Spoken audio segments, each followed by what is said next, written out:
इस वीडियो के अंदर हम लोग डिस्कस करने वाले हैं कि एसबीआई की नेट बैंकिंग के थ्रू आईपीओ के लिए कैसे अप्लाई करना है, चाहे आप रिटेल कैटेगरी में अप्लाई करना चाहते हो या फिर एचएनआई कैटेगरी के अंदर। थोड़ा बहुत यहाँ पे अब नया प्रोसेस आ चुका है, प्रोसेस बदल चुका है। वैसे अगर आप जानना चाहते हो कि एचएनआई वगैरह के रूल्स क्या होते हैं बेसिकली, तो उनके ऊपर मैंने ना पूरी प्लेलिस्ट यहाँ पे बना रखी है, जिसमें मतलब आपको आईपीओ की ए से लेकर जेड तक की मतलब पूरी डिटेल आपको नॉलेज देखने को मिल जाएगी। वैसे यार वीडियो को शुरू करने से पहले बताना चाहूँगा, अगर आप life time free demat account चाहते हो अपने आईपीओ पर्पस के लिए बेसिकली, जहाँ पे आपको A1 इक्विटी बाय करने पे भी कोई भी यहाँ पे चार्जेस नहीं देने, link in the description box, जहाँ पे आप एक फ्री में डीमेट अकाउंट खुलवा सकते हो। तो एसबीआई से यहाँ पे जो है आईपीओ को अप्लाई करने के लिए, चाहे रिटेल में अप्लाई करना चाहते हैं, एचएनआई कैटेगरी के अंदर अप्लाई करना चाहते हैं, तो सबसे पहले तो आप यहाँ पे लॉगिन कर लीजिए और आपकी जो भी डीपी आईडी है बेसिकली, चाहे ग्रो की है, ज़ीरोधा अकाउंट की, एंजल वन की, जो भी है उसको एक बार आप जो है नोट डाउन कर लीजिए। अब उसके बाद में साइड में यहाँ पे आप देखेंगे प्रोफाइल वाले सेक्शन के अंदर यहाँ पे आपको मैनेज आईपीओ एप्लीकेंट दिखने वाला है, इसके ऊपर सिंपली आपको क्लिक करना है। तो यहाँ पे जैसे आप अपना प्रोफाइल पासवर्ड डालोगे तो देखो सबसे पहले यहाँ पे आपको अपना डीपी आईडी जो है वो यहाँ पे, अगर आप फर्स्ट टाइम कर रहे हो तो आपको ऐड करवाना पड़ेगा। तो एप्लीकेंट नेम में सिंपली आप अपना नाम डालो, अपना पैन नंबर डालो, सिंपली कंफर्म करो पैन नंबर। अब दो ऑप्शन होंगे एनएसडीएल और सीडीएसएल का।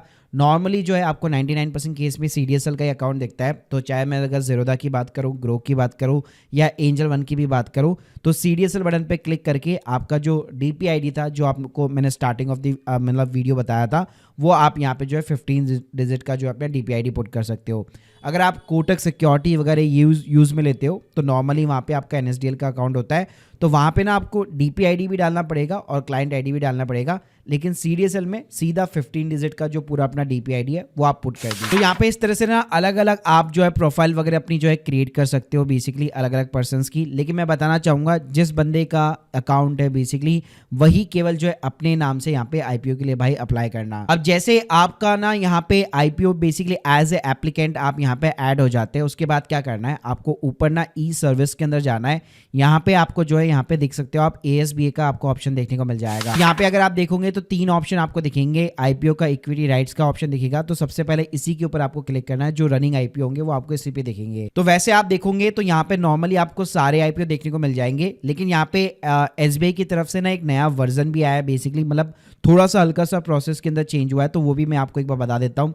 जैसे यहाँ पे आप वापस एएसबीए ऑप्शन के ऊपर जाओगे तो थर्ड ऑप्शन देखोगे, तो ये इनका एक नया वर्जन है। यहाँ पे आप बेसिकली देख सकते हो इस टाइप का कुछ आपको जो है डैशबोर्ड जो है देखने को मिल जाता है। तो अल्टीमेटली कहूंगा तो ये ना ज्यादा बेसिकली यूजर फ्रेंडली है। लेकिन यहाँ पे आपको एक प्रॉब्लम फेस करनी पड़ सकती है कि अभी हाल फिलहाल जो करंट आईपीओ आ रहे हैं वो हो सकता है यहाँ पे आपको देखने को ना मिले। तो जनरली यहाँ पे अगर आप देखोगे तो सारे के सारे आपको केवल जो राइट इश्यूज होते हैं वही देखने को मिलते हैं। तो गाइस आपको जो यूज में लेना है वो हमेशा ये ओल्डर वर्जन वाला ही लेना है, जहाँ पे आपको मोस्टली सारे आईपीओ देखने को मिल जाएंगे।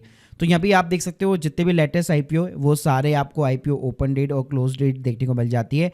तो सबसे पहले यहाँ पे स्टैप्स के अंदर आपको जो है आईपीओ अपना सेलेक्ट कर लेना है। एग्जांपल के लिए जैसे मैं एचडीबी फाइनेंशियल सर्विसेज का ये जो आईपीओ है वो यहाँ पे सेलेक्ट कर लेता हूँ। गो बटन के ऊपर क्लिक करूंगा, यहाँ पे सिंपली आपको एक्सेप्ट बटन के ऊपर क्लिक करना है। अब यहाँ पे आप देखोगे तो कैटेगरी सेलेक्ट करने के लिए बोलेगा, तो आईपीओ के अकॉर्डिंग यहाँ पे कैटेगरीज होती है। जैसे आप देख सकते हो एम्प्लॉयज़ की कैटेगरी है, इंडिविजुअल की कैटेगरी और शेयर होल्डर की भी कैटेगरी है।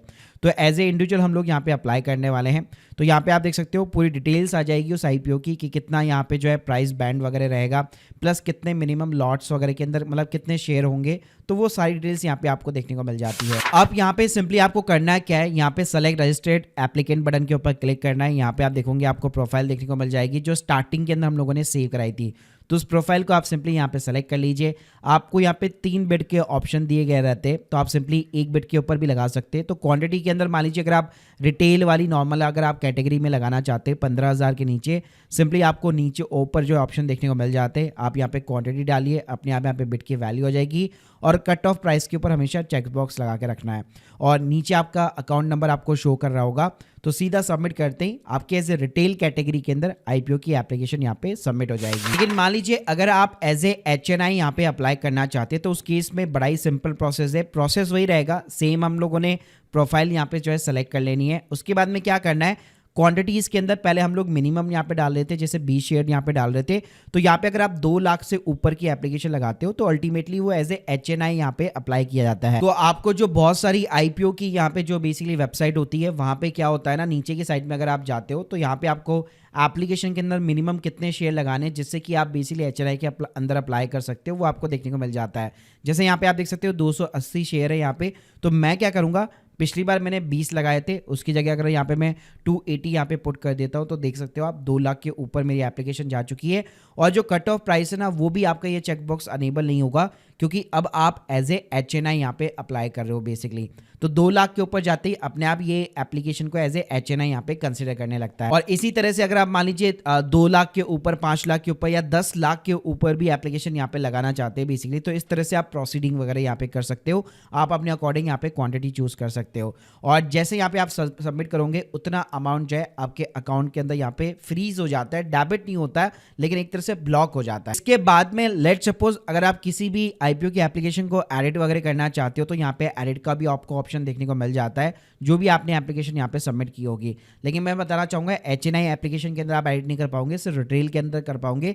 तो HNI एप्लीकेशन ध्यान से यहाँ पे सबमिट करना। तो गाइस इस तरह से आप यहाँ पे SBI बैंकिंग की तरफ से नेट बैंकिंग के थ्रू आराम से यहाँ पे आप IPO के लिए प्रोसीड कर सकते हो। So guys hope you like this video, please subscribe channel. अगर आप लोग की कोई भी डाउट्स है IPO के regarding, link in the description box और हमारी एक पूरी प्लेलिस्ट बनी हुई है जिसको भी आप चेकआउट कर सकते हो। Thank you guys, thank you very much.